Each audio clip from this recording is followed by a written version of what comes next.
Palakpakan natin ang Panginoon.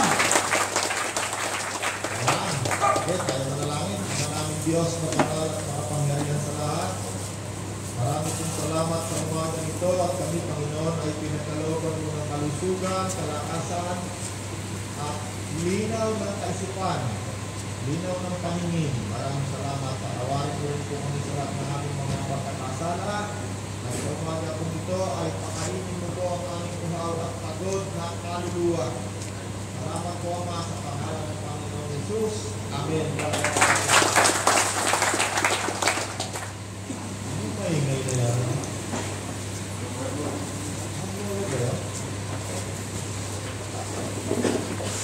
Okay. Ang ating pag-aaral ng maraming Diyos. Hindi namin natatandaan. Nanonood kayo sa ating bago sa atin. At ako na nagtatanong, Carolan, saan mo ba?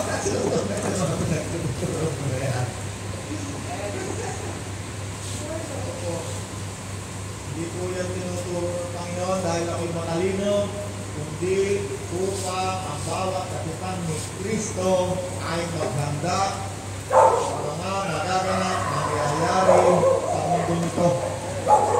Okay. Hindi mo rin pinag-aaral natin. Saan ba tayo? Review lang muna kaunti, ano? Una, nag-umpisa tayo kay Daniel. Sabi ni Daniel, mahal na hari, pinaalam po sa inyo ng Diyos ang mga kaharian, pamumuno na mangyayari sa panahon ito. Una, si hari ng Babylonia, Babylonian Empire, si hari Nebuchadnezzar, siya yung kasalukuyang hari. At yung pangitay na yun na ipinalag ng Diyos kay Daniel, yun ay ilang daang taon pa bago dumating si Kristo. Sabi ni Daniel, manari, ang pamamahala mo, ito yung ulo, hari ng Babylonia, ang susunod sa iyo, hari ng Persia, ng Media, at ang susunod sa iyo ay ang hari o kaharian, imperyo ng Roman Empire. Doon natapos yung kanyang pangitain kung saan ang Panginoon ay tumating dito sa lupa at ang kanyang bansang Israel ay nasasakop ng napakalaking kaharan na ito na tinatawag na imperyo ng Roma. Kaya ang Panginoon ay pinako sa krus. Ang isa sa sumundot sa kanyang tagiliran o sumibat sa kanyang tagiliran ay Roman sundalong Romano. Tandaan niya ba? At nung siya ipinako sa krus, ay sinulat sa kanyang ulunan ang isang salitang Latin. At kung matatandaan ninyo, kailan lamang ang misa sa simbahan ng Katoliko, misa Latin. Nakatandaan niyo ba yan? Hindi na natin matandaan yan, ano? Kasi ang panahon natin ay mabilis na lumilipas. Mabilis na gumagalaw. Okay, sige, balik tayo sa Bible. At nito naman panahon ni itong ating binabasa si John the Revelator, siya ay nandoon pa rin sa panahon ng ang lahat ng mga apostol, sa Apostol Pablo, lahat ng disipulo ay sinintensyahan ng Roman Empire. Si Apostol Pablo yan ay dinala pa yan sa Roma at yan siya sinintensyahan. At isa ito, hinuhuli lahat ng mga mananampalataya ni Kristo. Isa ito si Apostol John the Revelator na sinintensyahan din, subalit hindi siya mamatay kaya siya tinapon din tinatawag nilang Patmos, isang isla ito. Ito'y kulungan, dito dinadala ang mga bihag na kailangan ng i-separate, ilayo sa kabihasnan. At dito sa lugar na ito, napahayag ang Panginoon. Ang kapahayagan ng Panginoon ay dinugtungan mula nung pangitain ni Daniel hanggang sa mga panahon ito at darating pa. Talaga naman kahirap yung indihan na panahon lang na po, hindi na natin mamuwari. Sino nyo, nakakaalam ng history ng Pilipinas. History na alam ng Pilipinas, hindi na natin malaman eh. Panahon ng Hapon, panahon ng Kastila, lalo nang hindi natin maintindihan na natin. Naintindihan mo yung lahat, pinag-usapan natin eh. Pero ang ating kaluluwa, ang ating espiritu, libo-libong taon hanggang magkakailan pa man, naririto tayo sa mundong ito. Naunawaan ba niya? No? Kaya tayo, tinuturuan tayo ng Panginoon. Sabi ng Panginoon, ako ang Alpha, ako ang Omega. Sabi ng Panginoon, ako ang nakaraan. Kung ang Panginoon ang nakaraan, kailangan natin malaman ano ang nakaraan ito. At ano rin ang darating. Sino? Sabi ng Panginoon, ako ang Alpha, ako ang Omega. Kailangan malaman mo ano ang pinag-umpisahan, ano simula, ano ang pagkasalukuyan, sino ang darating. Nasaan ngayon si Kristo? Nasa langit. Kailan siya nagpunta ron?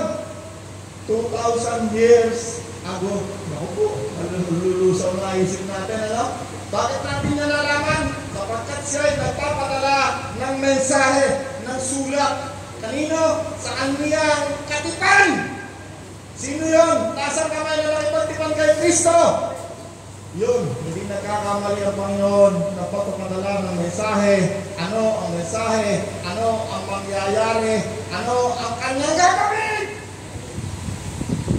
Kung hindi mo alam kung ano ang gagawin ng katipan mo, mag-isip ka, magtanong ka, baka hindi ka katipan. Baka wala kayong relasyon. Sino sa inyo rito nag-abroad? Galing Saudi, o kung saan man. Ayan. Ito alam natin kaya ito, ano? Sulat tayo. Okay, ngayon, ang Panginoon ay nagpadala ng mensahe sa pamamagitan ni John Revelator. Si Juan na tagapagpahayag. Ano ang pinahayag sa kanya? Sabi ni John the Revelator, review tayo konti lang. Pahayag, chapter 1, bibilisan mo lang. Kasi para konti review lang. Ito ang pahayag ni Jesucristo, pahayag 1:1. Ito ang pahayag ni Jesucristo. Anong page rod? Page 319 po, bagong tipan. Sabi mo, para Page 319, bagong tipan. Ito ang pahayag ni Jesucristo na ibinigay ng Diyos kay Juan at kanyang inihayag kay Juan na alipin niya sa pamamagitan ng anghel na kanyang isinugo. Ang layunin ng pahayag na ito ay ipakita sa ating lahat, sa mga alipin ng Diyos, ang mga bagay na malapit nang mangyari. Ay, tabi nga ba? Bakit mahalaga ba, na? Bakit sinasabi ng Diyos na kailangan itong ipahayag? Ipaalam. Bakit? Upang makapaghanda. Ay, tabi nga, wala na naman ang tinuturo ko na yan. Hindi na namin malaman yan. Ano po? Parang napakahirap isipin, ano? Pero isang kasintahan, kapag yan ay darating niya, kapag malapit ng dumating, mas lalong nagiging interesting! Napaka-interesting ng ating pinag-uusapan, ano? Sapagkat ang Panginoon ay maaaring dumating mamaya, bukas ang tanghali, malapit na siyang dumating. Kaya sabi ng Panginoon, kailangan tayo'y maging handa. Di ba? Kaya din, ano? Eh kung hindi mo alam, kung darating na yung kasintahan mo, eh di pahigang ganyan. No? Halika mga pare, mag-inuman tayo. No? Paligaw-ligaw pa sa ibang babae. Bakit? Eh kasi hindi mo pa naman alam na darating na siya. Nasa isip mo, di ba yung darating? Malayo pa, matagal pa ako tratanan. Pero ano ba tayo? Yan, sabi ng Panginoon, makinig ang may pandinig. Sapagkat ang kinakausap ng Diyos ay ang espiritu, kaluluwa ng tao. Woo! Pahayag 1:5. No, tatalon. Mula kay Jesucristo ang tapat na saksi, ang panganay sa mga binuhay mula sa kamatayan, ang pinuno ng mga hari sa lupa. Iniibig niya tayo at sa pamamagitan ng kanyang dugo ay pinalaya niya tayo sa ating mga kasalanan. No? Yan ang mga palatandaan karapatan ni Kristo. No?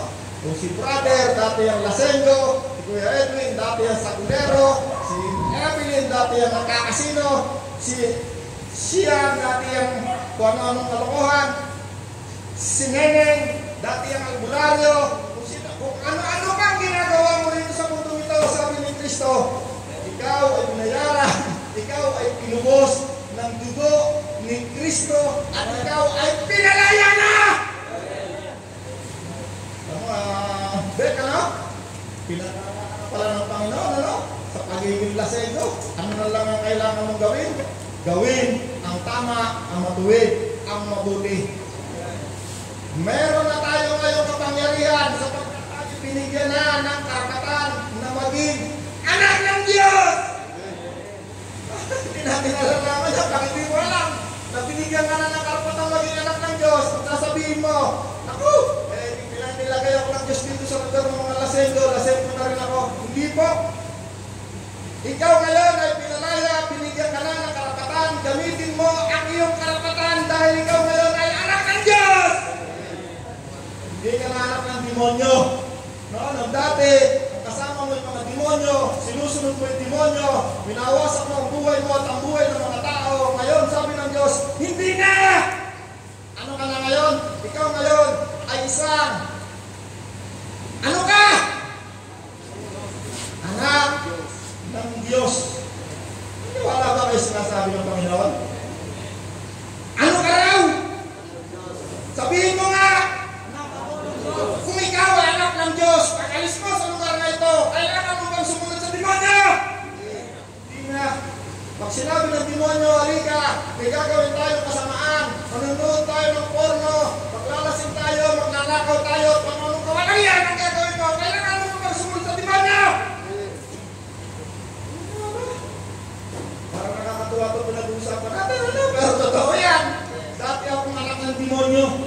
Pag hindi mo ginamit ang iyong karapatan bilang anak ng Diyos, mamamatay kang bungi-bungi ngipin mo. Maghihirap ka, magkakasakit ka, hirap ng kalaupan, lahat ng dilubyo, abutin mo sa mundo nito. Bakit?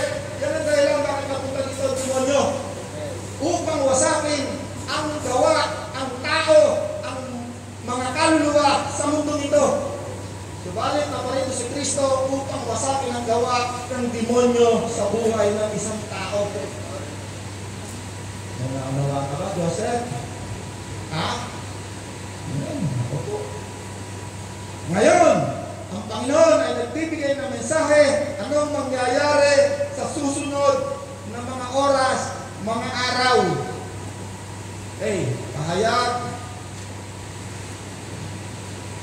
Pahayag chapter 1 verse 18. Ako ang simula at ang wakas at ang nabubuhay. Namatay ako, ngunit tingnan mo, ako ay buhay ngayon at mananatiling buhay magpakailanman. Hawak ko mga susi ng kamatayan at ng daigdig ng mga patay. Kaya isulat mo ang iyong nakita, ang nangyayari ngayon at ang mangyayari pa pagkatapos nito. Tungkol naman sa 7 bituin hawak ko sa aking kamay at sa 7 ilawang pinto. Ang 7 bituin ay ang anghel ng 7 iglesia at ang 7 liwanag at ang 7 ilawang pinto ay ang 7 iglesia. Ano raw tayo?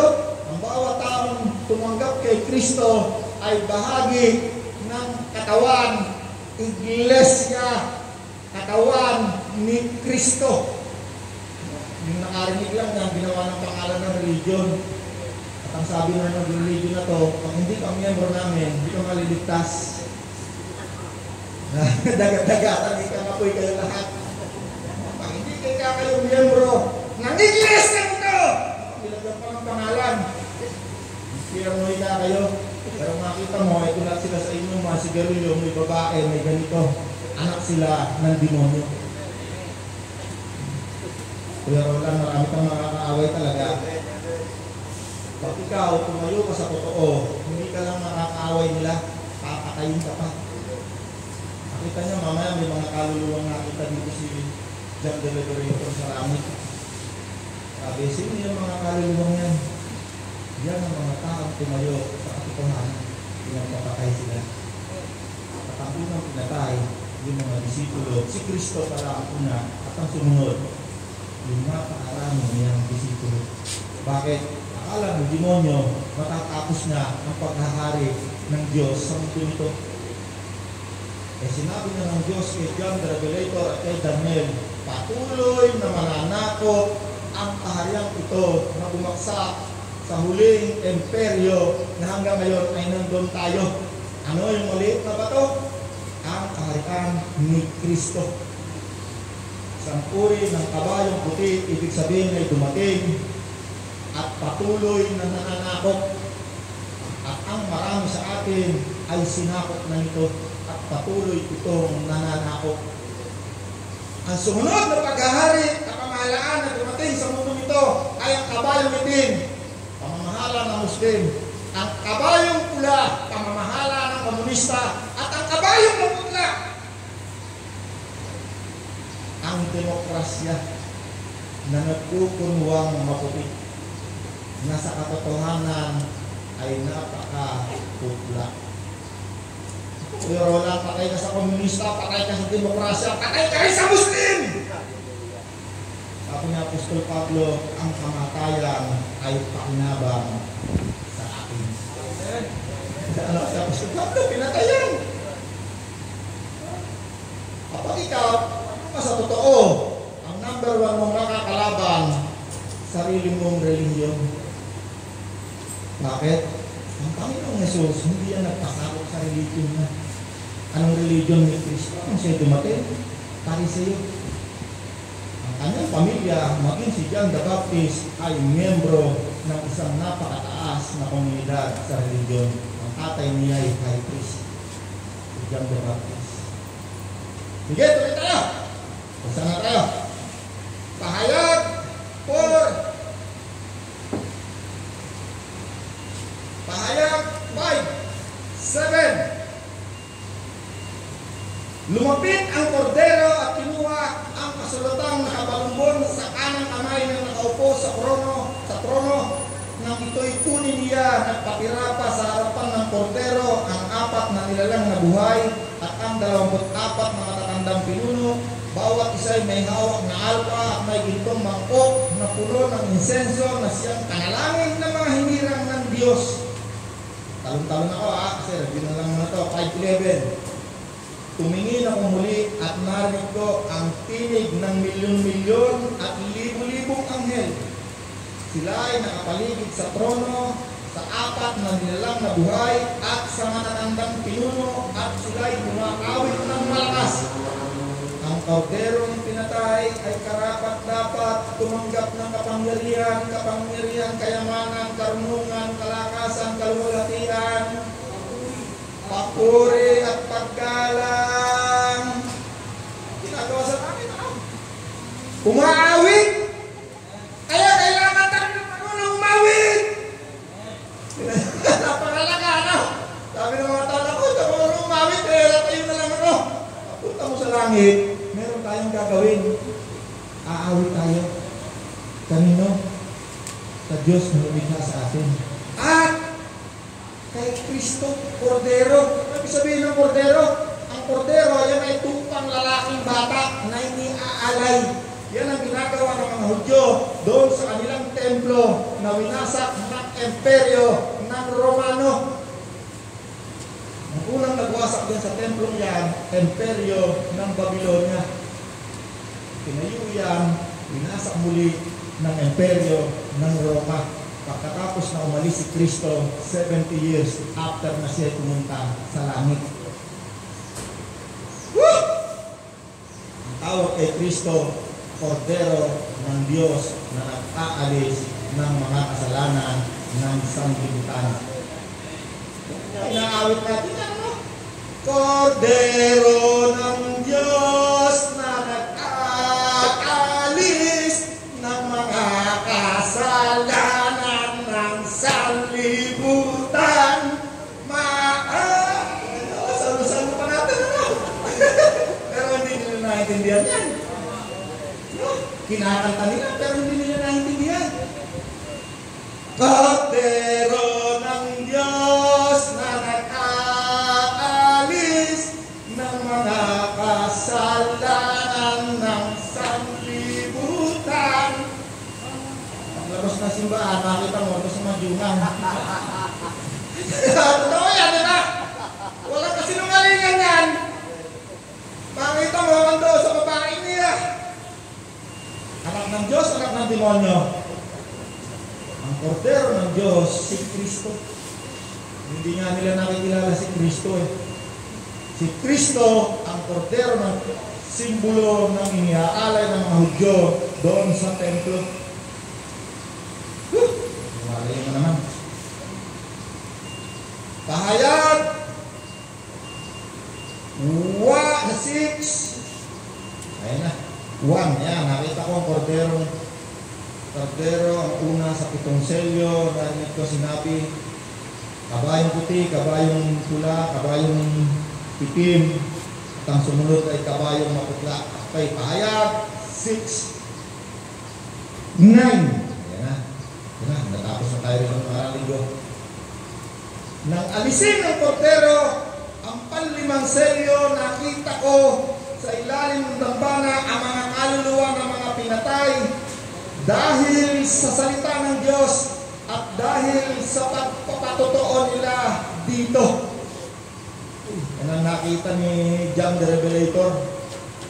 Mga taong pinatay dahil sa salita ng Diyos at dahil sa pagpapatotoo nila dito. Sumigaw sila ng malakas, Panginoong makapangyarihan! Panginoong makapangyarihan, banal at tapat, gaano pa katagal bago ninyo habulan at parusahan ng mga tao sa daigdig na pumatay sa amin. Kaya tinutukoy dyan, yung mga pinatay ng Muslim, yung mga pinatay ng komunista, yung mga pinatay ng demokrasya, mga taong nananalig, nanindigan, hanggang doon sa mga taong pinatay, mag-umpisa nung pinatay si Jesucristo. Napakaraming tao ang pinatay mula nung ang Panginoon ay patayin. Hanggang sa mga oras na ito ay patuloy silang pinapatay. Okay, yung eskwelahan doon sa China, yung binanggit ko sa inyo, ang tawag pala doon, rehabilitation school. Pag ikaw sabihin ng China, ikaw, medyo iba yung paniniwala mo, ikukulong ka ron, i-rehabilitate ka kuno. Doon ka magkatrabaho ng walang bayad. Kaya yung produkto ng China, lahat ng buong daigdig pag dumating, mura. Bakit? Walang kahit labor. Intindihan nyo? Lahat ng buong daigdig, kahit sa kapumuntan daigdig, makikita mo made in China. Bakit? Ang mga produkto nila, ang nagtatrabaho, preso. Kaya kayo na. Kaya mag-ingating nga tayo, malapit na rin tayo mag-preso. Sana ako. Sana tayo rin. Binigyan ng puting kasuotan, 11. Binigyan ng puting kasuotan ang bawat isa sa kanila at sinabi sa kanila magpahinga ng konti pang panahon hanggang sa mabuo ang bilang ng kanilang mga kapatid at kapwa mga lingkod na papatayin din tulad nila. Tayo-tayo lang tayo. Kaya na, baka maaaring mamaya, bukas. Nandiyan na yan, mass killing na yan. Nang alisin ng kordero ang pang-anim na selyo, lumindol ng malakas ang araw ay nagdilim. Na kasing itim ng damit pang luksa at ang buwan ay naging kasing pula ng dugo, nalaglag mula sa langit ang mga bituin na parang mga bubot na bunga ng igos. Kapag hinampas ng malakas ng hangin, naglaho ang langit na parang kasulatang nirolyo at nawala sa kanilang dating kinalalagyan ng mga bundok at ang mga isla. At nagtago sa yungig na bato ang mga hari sa lupa, ang mga gobernador, ang mga pinuno ng mga hukbo, ang mayayaman, ang mga pangyarihan, at lahat ng tao, aliping malaya, at sinabi nila sa mga bundok, sa mga bato, tabunan ninyo kami sa mukha ng kaupo sa trono at sa poot ng kordero, sapagkat dumating na kapila-kilabot ng araw ng pagbubuhos ng kanilang poot, at sino ang makakatagal sa harap nito. Bago dumating ito, yung tapat na katipan, kasalubong, ano ngayon ang mangyayari dito? Yung Muslim, yung demokrasya, yung komunista, magigera yan. Pipindutin na niya yung mga button. Puputok atomic bomb. Third World War. Sino magigera? Yung tatlong kabayong dumating na namamahala ngayon sa daigdig na ito, kasama tayo dyan sa pinamamahalaan niya. Darating ang panahon, darating ang oras, darating maaaring minuto na lang. Pag nawala na yung katabi mo, kumari si Abelin, si Rod, naglalakad dyan, nagtatrabaho yan, nawala ang isa dyan. Pinabanggit kanina, nakarang araw. Gumigil ang isa, kinuha yung isa, naglalakad ang dalawa, kinuha yung isa. Kapag may sumalubong na, nawala na yung katabi ng tapat kay Kristo. Yan ang higyak. Ang isa sa pinakadetalye ng paglapat ng paa ni Kristo sa lupa, hindi naman biglang darating dito si Kristo eh. Andun muna, 7 years. Ang tawag doon, marriage supper of the Lamb, kasalan. Sinong ikakasal? Mga nakipagtipan kay Kristo. Hindi lahat. Yung tapat lang. Yung hindi tapat, may iwan muna. Sino yung mga hindi tapat? May iwan muna. Sila yung daranas na tinatawag na kapighatian o sa salitang mga nag-aral ay tribulation. Na wala naman sa Bible yung salitang nga. Kapighatian o paghihirap. Anong daranasin ng mga hindi tapat? Hindi sinabi ng Panginoon na hindi na sila maliligtas. Makikita pa rin sila ni Apostol John ito sa langit. Kaya lang, sila ay mga taong pinutulan ng ulo, pinatay. Kailangan mong magdanas ng hirap. Kung pagkatapos na sumalubong ang tapat, yung mga hindi tapat na nakarinig ng mangyayari.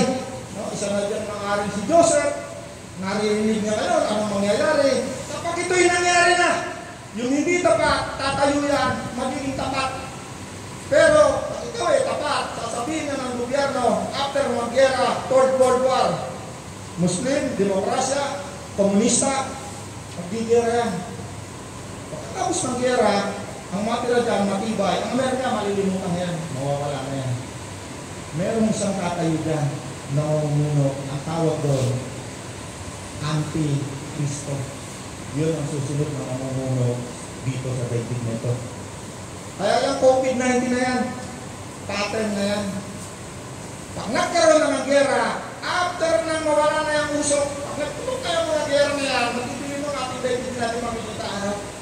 Ang susunod dito, makikita nyo sa John Revelator, blowing yellow, pakaka sa daigdig. Basahin nyo yung pag-uwi nyo, bakahin nyo yung Revelation.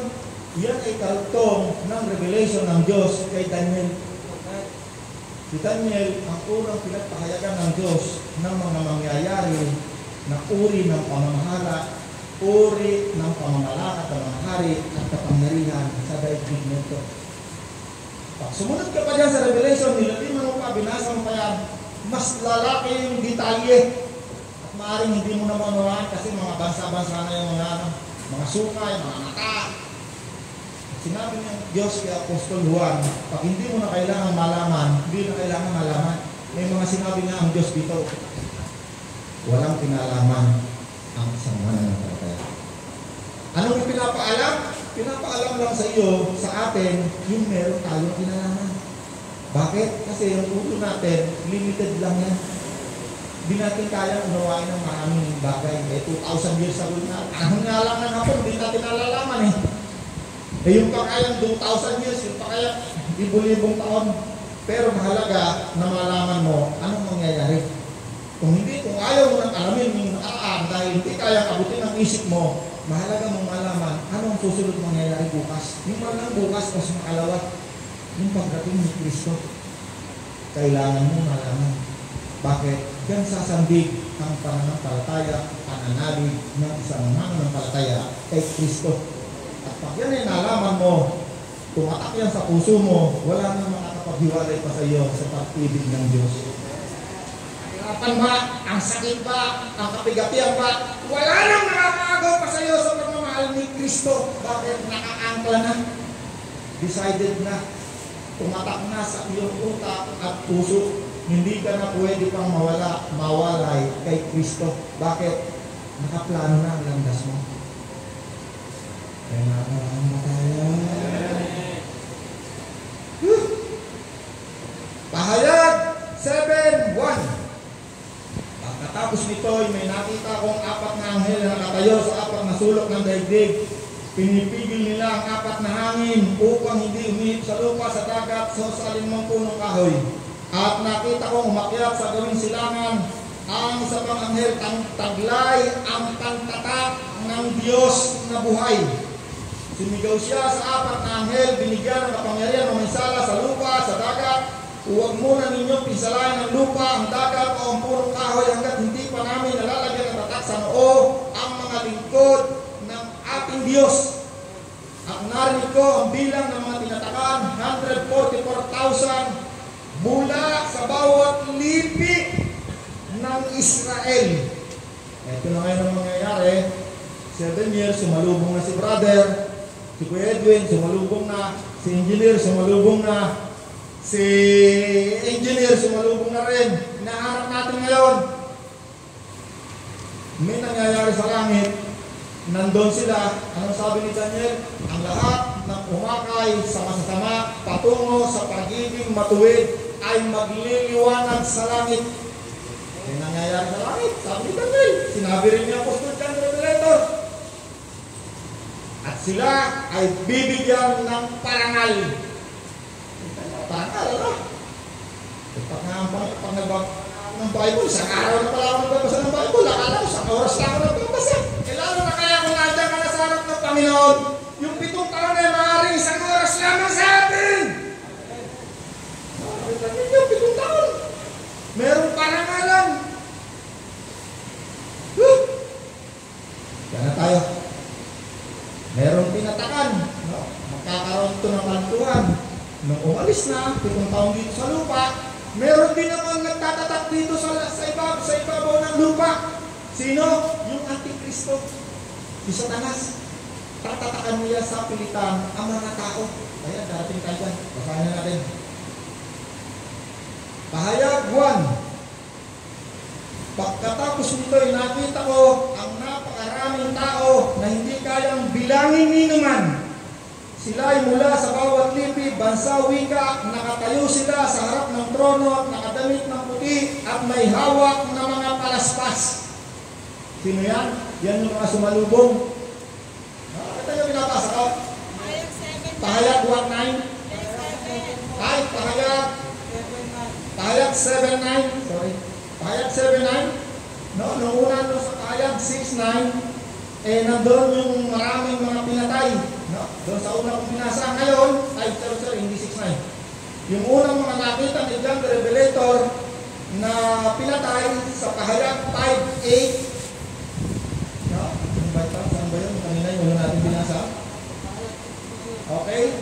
Ngayon naman, dito naman sa pahayag 7:9, pagkatapos ay may nakita si John the Revelator na napakaraming tao na hindi kayang bilangin inuman. Ito yung mga taong sumalubong. Nung una, yung kaluluwang mga patay na nakadamit ng puti, pinatay. Mula nung ang Panginoong Jesus ay pinatay hanggang sa mga oras na mga tatlong paghari nito ay pumapatay. Ito naman ngayon, nakita ang mga kaluluwa na sumalubong na may hawak na mga palaspas.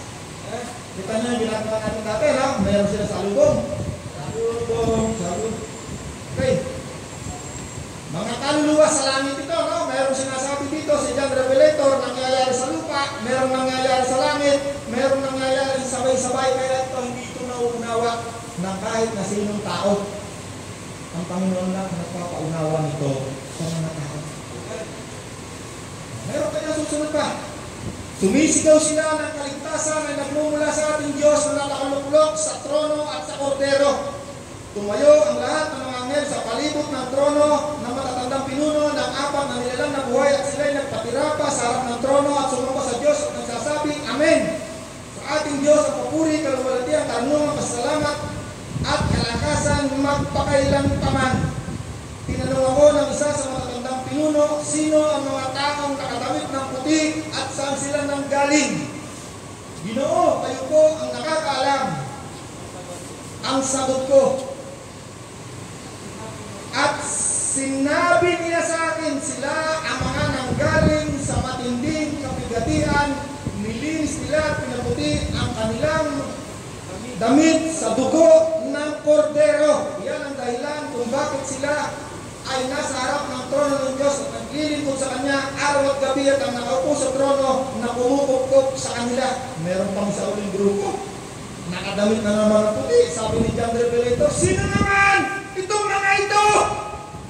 Sabi sa kanya ng Diyos, sila ang mga nanggaling sa matinding kapighatian. Yan yung mga hindi tapat na nung umalis kayo, naging tapat. God is God of justice! Nung makatarungan ng Diyos, hindi ka kahit magtulak sa impyerno na wala kang pagkakataon. Kaya lang ang pagkakaiba ng mga tao ito na sumanod na nakarating pa rin, sila'y nakaranas ng matinding kapighatian. Subalit yung mga tapat, pagdating ni Kristo sa ulap, hindi ka na makakaranas ng kamatayan, papalitan ka ng kamatayan, hindi na namamatay. Itong mga hindi tapat, makakaranas ito ng kamatayan, kapigatian na hindi pa nararanasan ng tao mula nang ginawa ang daigdig. Tuloy natin kung ano nangyayari dito sa mundo. Sana karot. Pahayag 8:1, nang alisin ng kordero kapitong selyo, nagkaroon ng katahimikan sa langit sa loob ng halos kalahating oras. Talo na ko. Pahayag 8:6, at humanda na ang 7 anghel na may 7 trompeta upang hipan ang mga ito. Okay, ito na yung mas detalyado na ito. No, doon sa ika-6 na selyo, sa ika-7 selyo, sabi dito, merong lumabas ng mga anghel na merong dalang 7 trompeta. Trumpet, ibig sabihin ng trumpet. Kung hindi yung labatan, yan ay sinyales na okay na, gone na. Kung hindi yan ay sinyales na ikaw ay maghanda, sige, lilipuli na. Bakit? Yan ang simbolo ng pagbubuhos ng puot ng Diyos galit. Bakit ang Diyos mo rin nagagalit din? Aba, tao nga nagagalit din, lalo ng Diyos. May karapatan ng Diyos na nagalit. Isipin mo, pinakain tayo ng Diyos, araw-araw, pagkatapos di natin kilala ang Diyos. Isipin mo, binigyan tayo ng mata, ng ilong, ng bibig, ng tenga para kumain, makakita at mag-enjoy sa mundo nito. Pagkatapos nung gumapit ang Diyos dito, tinaga natin. Magagalit. Isipin mo, kung ikaw may-ari ng aso, yung aso mo, kinagat ka sa puwet, kinagat ang anak mo sa punggong, kinagat ang anak. Pag hindi ka nagalit, kinagtag mo yung aso mo. Ang Diyos ay Diyos ng justisya. Kailangan malaman ng tao. Bakit? Yung mga taong galit sa Diyos, hindi nila kilala ang Diyos. At yan ang gusto ng demonyo. Magalit ang mga tao sa Diyos. Kaya sinabi ng mga propeta, ang mga tao ay napapahamak dahil sa kawalan ng kaalaman. Woo! Sana tayo ron.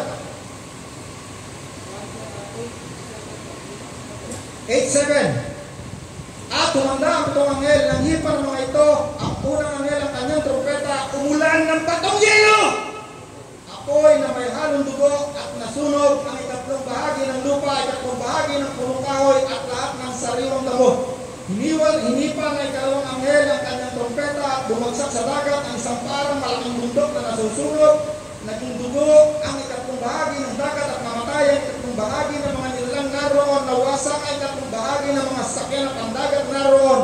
Nanghipan ay 3 anghel ang kanyang trompetan. Nahulog mula sa langit ang isang malaking bituin ng lilyap na parang sulo at bumagsak sa 3 bahagi ng ilog sa mga bukal.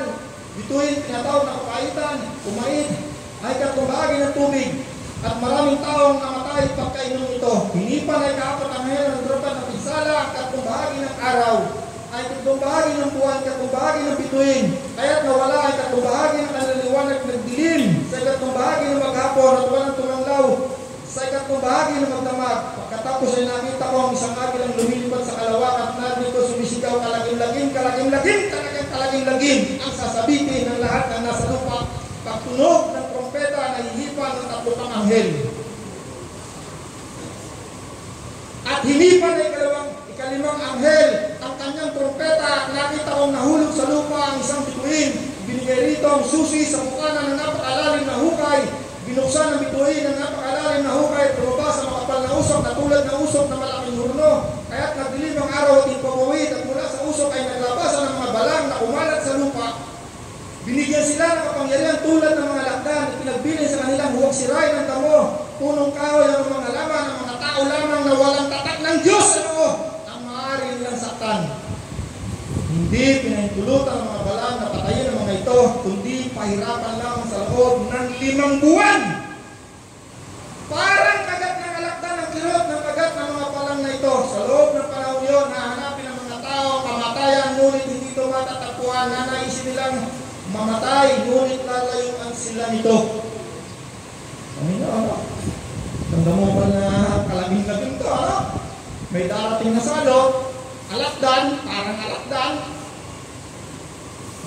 Pag dito yung balang, pero hindi ito mo kakainin, anong gagawin? Mananakit ng tao.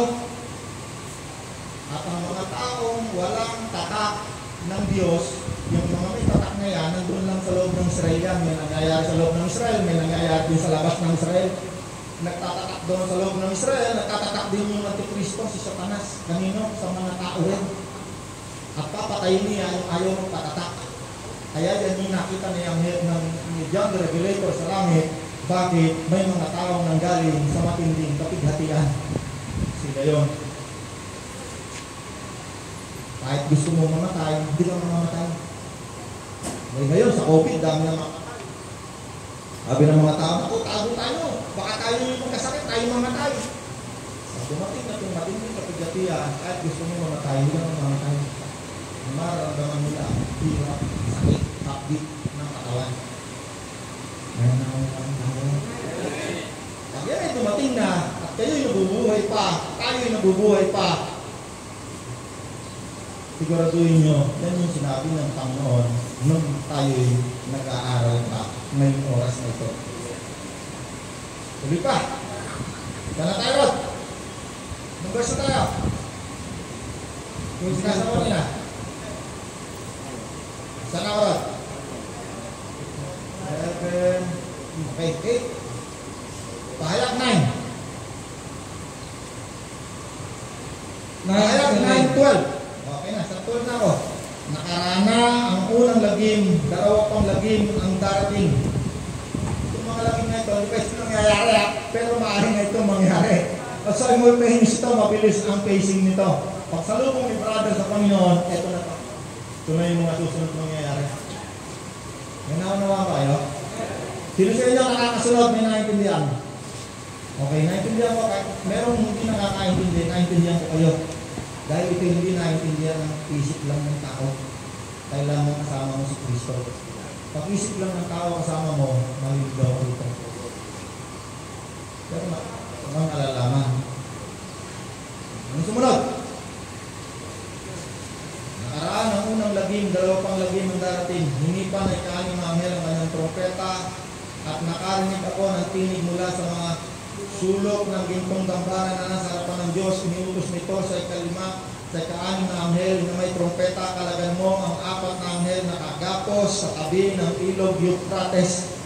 At pinalaya ang 4 na anghel upang patayin nila ang 3 bahagi ng sangkatauhan. Talagang inihanda sila para sa araw, oras, buwan at taong ito. At narinig ko ang hukbong ng kabayo at ay 200 milyong hukbo. Sa aking pangitain ay nakita ko ang mga kabayo at ang mga dibdib ng mga nakasakay dito ay may mapulang baluti, gaya ng apoy, asul na gaya ng sapiro at dilaw na parang asupre. Ang mga ulo ng mga kabayo ay parang ulo ng leon at ang kanilang mga bibig ay bumubuga ng apoy, usok at asupre. At ang 3 bahagi ng sangkatauhan ay pinatay ng 3 salot na ito. 200 milyong tukbo na may kulay pa. Tingnan nyo ngayon yan ang logo ng China, military ng China. Pag nagkaroon ng gera, ang maaaring magtagumpay, China. At yung China na yan, ang meron ng kapangyarihan dahil ang kanilang populasyon sa mga oras na ito ay bilyong tao. At ang kanilang sundalo ay milyong-milyong sundalo. Anong gagawin? 19. Sapagkat ang kapangyarihan ng mga kabayo ay nasa kanilang mga bibig at mga buntot. Ang kanilang mga buntot ay parang ahas na may ulo na siyang ginagamit nilang pananakit sa tao. 20. Ang natitira sa sangkatauhan na hindi namatay sa mga salot na ito ay hindi nagsisi. Hindi sila tumalikod ni tumigil sa pagsamba sa mga demonyo, sa mga Diyos-Diyos ang ginawa ng kanilang kamay, mga larawang ginto, pilak, tanso, bato, kahoy na hindi nakakakita at nakakarinig o nakakalakad man. Hindi rin nila pinagsisiyan ng kanilang mga pagpatay, pagkukulang, pagkikiyapid at pagnanakaw. Kanina, binigyan pa rin sila ng pagkakataon magsisi. Bakit? Ang Diyos ay Diyos ng justisya. Hindi ka po pwede itapon basta ng Diyos sa impyerno na hindi mo alam kung anong ginagawa mo. Kahit tayo ngayon, pag namatay ka ngayon, alam mo kung saan pupunta. Ang isang taong lingkod ni Kristo, alam niya kung siya lingkod ni Kristo. Ang isang taong lingkod ng demonyo, alam niya rin kung siya lingkod ng demonyo. Bakit? Malinaw na sinabi ng Bibliang hawak-hawak natin, ang anak ng Diyos hindi nagpapatuloy sa paggawa ng kasamaan. Kaya alam mo, kung ikaw ay anak ng Diyos o anak ng demonyo, kapag ikaw ay umalis na sa mundong ito, malalaman niya kung saan siya pupunta. Hindi mo pwedeng madaya ang Diyos. Hindi mo pwedeng sabihin, "Oh Diyos, ako'y mahal na mahal kita." Sapagkat ang lahat ng iyong sikreto, hindi may tatago sa Diyos. Alam mo kung sino ang Panginoon mo sa lupa. Kahit na ikaw ay araw-araw pang nasa simbahan at nakalungod, "Hallelujah, hallelujah, praise the Lord, praise the Lord." Hindi mo maitatago ang lihim ng isang tao. Kahit na ikaw ay isa pang pastor. Hindi mo sinasabi masama ang pastor o makasalanan ng pastor. May sinabi ang Bible, merong pastor o katiwala na hindi tapat. At pinahihirapan, kinakain ng gatas ng mga tupa at karne nito. Sinabi ng Panginoon sa aking pagbabalik, ikaw ay paparusahan mahigpit. Hindi ko sinasabi maraming mga pastor masama. Hindi ko sinasabi. Ang sinasabi ko ay maraming mga pastor na katiwala ng Diyos na hindi tapat at nagmamalabis sa kanilang ibinigay na tungkulin.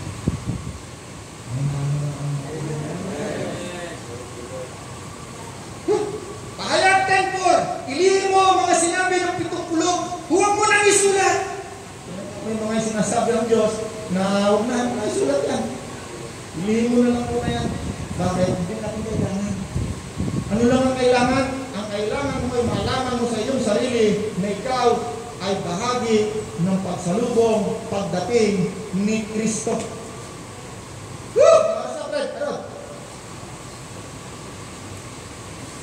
Next week naman. 3 minutes na lang, mabibitin na tayo. May nauna pa tayo. Tayo lang.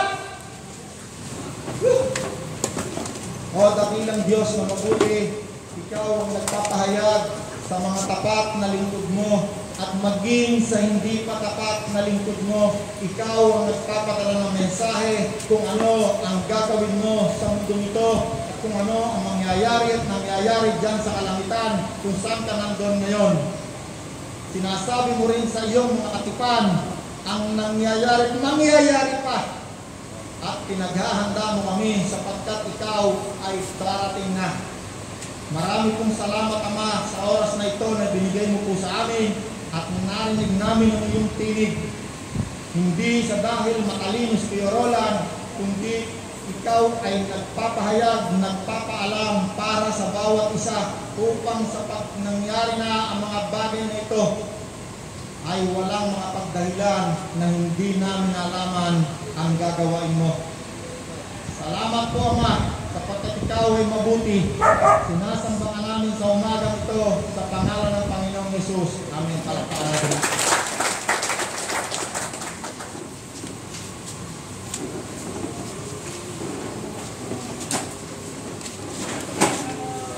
mahal kita, pakiling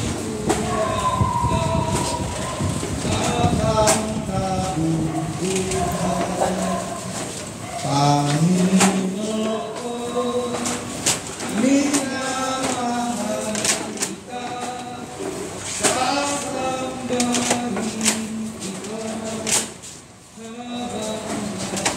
O sige, ulat naman yung kamay. At kung ikaw ay may karamdaman, meron ka kamag-anak na may karamdaman, kahit saan man siya nandun.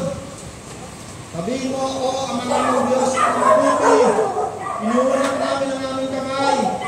Sa umagang ito, sinasamba ka namin, sapagkat kami muling naghandog sa iyo, upang bumili ng pagkain, gamot at anumang pangangailangan ng mga ulila, ng mga balo, ng lahat ng mga taong wala nang malapitan kung hindi ikaw. Panginoon, dalangin din namin ang kalusugan, kagalingan ng aming buong pamilya. Ingatan mo po kami sa COVID na ito. Salamat po, Ama, sa pangalan ng Panginoong Hesus. Amen.